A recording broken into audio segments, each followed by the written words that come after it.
Penganugerahan Gelar Pahlawan Nasional oleh Presiden Republik Indonesia. Ahli waris almarhum Kiai Haji Abdurrahman Wahid, tokoh dari Provinsi Jawa Timur. Pahlawan bidang perjuangan politik dan pendidikan Islam, Kiai Haji Abdurrahman Wahid atau Gus Dur adalah tokoh bangsa yang sepanjang hidupnya mengabdikan diri memperjuangkan kemanusiaan, demokrasi, dan pluralisme di Indonesia. Ahli waris almarhum Jenderal Besar TNI Haji Muhammad Soeharto, tokoh dari Provinsi Jawa Tengah. Pahlawan bidang perjuangan, Jenderal Soeharto menonjol sejak masa kemerdekaan. Sebagai wakil komandan BKR Yogyakarta, ia memimpin pelucutan senjata di Jepang, Kota Baru 1945. Ahli waris almarhumah Marsina, tokoh dari Provinsi Jawa Timur. Pahlawan bidang perjuangan sosial dan kemanusiaan, Marsinah adalah simbol keberanian, moral, dan perjuangan hak asasi manusia dari kalangan rakyat biasa. Lahir di Desa Nglunjo, Nganjuk, Jawa Timur, ia tumbuh dalam keluarga petani miskin yang menanamkan nilai kerja dan keadilan sosial.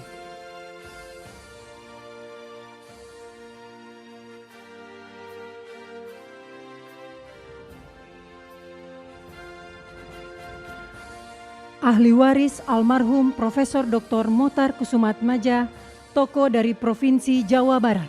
Pahlawan dalam bidang perjuangan hukum dan politik, riwayat perjuangan dari Mokhtar Kusumaatmadja yang paling menonjol adalah gagasannya tentang konsep negara kepulauan yang digunakan oleh Juanda Kartawijaya dalam mendeklarasikan Juanda tahun 1953. Ahli waris almarhumah Hajar Rahma El Yunisia, tokoh dari Provinsi Sumatera Barat. Pahlawan bidang perjuangan pendidikan Islam, Rahmah El Yunisia adalah ulama, pendidik, dan pejuang kemerdekaan yang dedikasinya paling menonjol dalam mempelopori pendidikan perempuan Islam di Indonesia.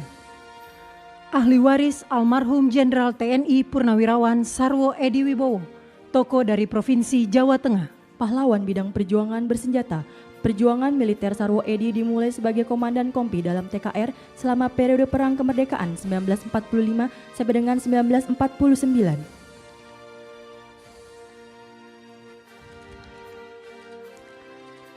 Ahli waris almarhum Sultan Muhammad Salahuddin, tokoh dari Provinsi Nusa Tenggara Barat. Pahlawan bidang perjuangan pendidikan dan diplomasi, Sultan Muhammad Salahuddin berperan besar di bidang pendidikan dengan mendirikan HIS di Rabah 1921, Sekolah Kejuruan Wanita 1922, Sekolah Agama dan Umum di setiap Kejenelian 1922. Ahli waris almarhum Syaikona Muhammad Khalil, tokoh dari Provinsi Jawa Timur. Pahlawan bidang perjuangan pendidikan Islam, Syaikona Muhammad Khalil merupakan ulama karismatik yang menempuh jalur pendidikan kultural, sosial, dan agama. Ahli waris almarhum Tuan Rondahaim Saragi, tokoh dari Provinsi Sumatera Utara. Pahlawan bidang perjuangan bersenjata, dikenal sebagai Napoleon dari Batak di bawah kepemimpinan Tuan Rondahaim Saragi, pasukan raya di Simalungun mencatatkan riwayat perjuangan menonjol melawan kolonialisme Belanda dengan fokus pada pertahanan kemerdekaan yang berhasil. Kemenangan signifikan terutama setelah pertempuran Dolok Merawan dan Dolok Sagala.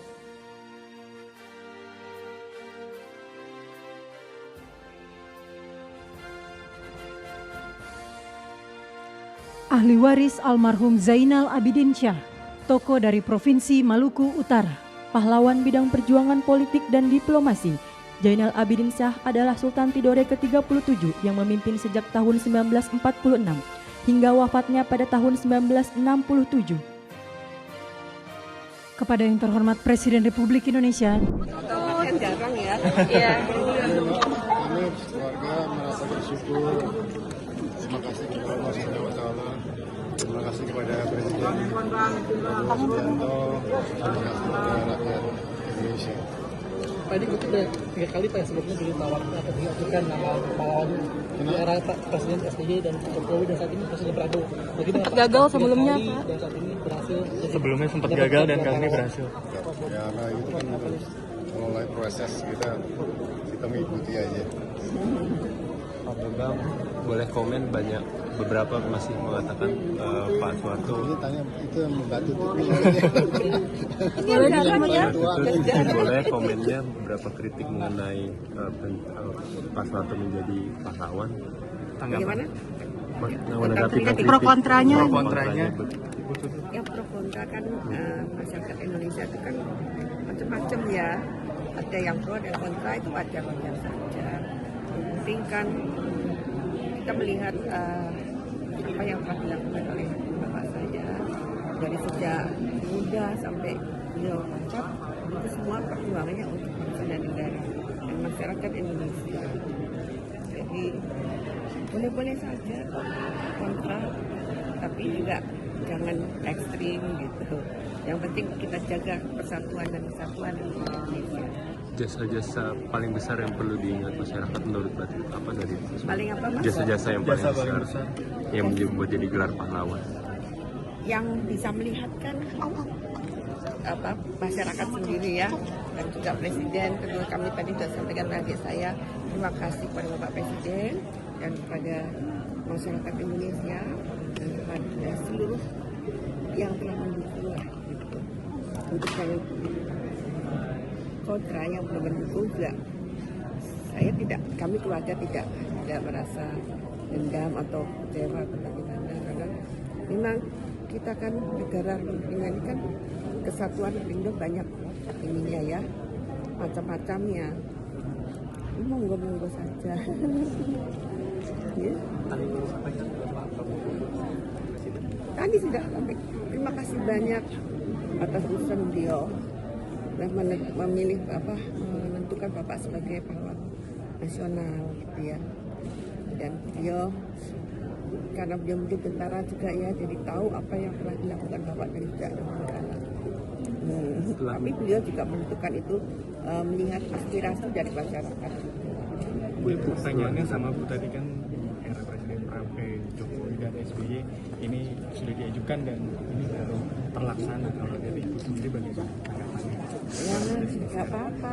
Kalau dulu karena mungkin dia yang belum ada banyak dikumpulkan itu ya. Apa jenenge? apa yang untuk itu loh, yang untuk supaya terpilih itu belum terkumpul semua, mungkin beliau itu dan juga mungkin karena untuk kesatuan dan kesatuan Republik Indonesia, untuk supaya jangan ada yang marah gitu ya. Nah, sekarang insya Allah masyarakat makin dewasa, rakyat makin dewasa dan juga makin pintar semuanya. Bukan sekarang udah ditetapkan jadi pahlawan nasional. Ke depan keluarga sikapnya akan gimana, Bu? Maksudnya? Ke depan langkah yang akan dilakukan keluarga akan melakukan hal seperti apa mungkin, Bu? Ada hal-hal khusus yang akan dilakukan oleh keluarga? Kepada siapa? Kepada Pak Harto. Pak Harto ya kita ziarah ke makam Bapak. Kita berzikir di sana, kita bersyukur, kita juga mengajukan syukur juga kepada Allah Subhanahu wa Ta'ala. Nah, semuanya itu kan kalau Allah tidak mengizinkan juga tidak akan terjadi. Dengan anugerahkan gelar pahlawan, apakah akan menegasikan beberapa tuduhan terkait Bapak? Pokoknya aku ragu Mas. Apakah akan menegasikan terkait tuduhan terkait Bapak Presiden sebelumnya ada kritik soal anggaran HAM, korupsi seperti itu? Saya rasa rakyat sudah pinter loh. Jadi udah Mas juga apalagi wartawan, pinter-pinter kabeh. Jadi bisa melihat apa yang Bapak lakukan. Yang bisa menilai sendiri ya. Kami tidak perlu membela diri atau bagaimana, tapi semua sudah terlihat kok. Nggak ada yang ditutupi. Ya. Terima kasih. Terima kasih Bu. Selamat ya Bu. Terima kasih. Terima kasih.